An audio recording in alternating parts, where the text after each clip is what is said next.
വഖഫ് നിയമം ഇല്ലാതാക്കി ഭരണഘടന പിച്ചിച്ചീന്തി മതേതരത്വം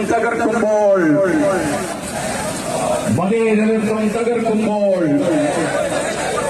ഇല്ല ഞങ്ങൾക്കാവില്ല, ഇല്ല ഞങ്ങൾക്കാവില്ല, നോക്കി നിൽക്കാനാവില്ല. നിയമത്തിന്റെ വഴിയിലൂടെ പ്രതിരോധിക്കും കട്ടായം,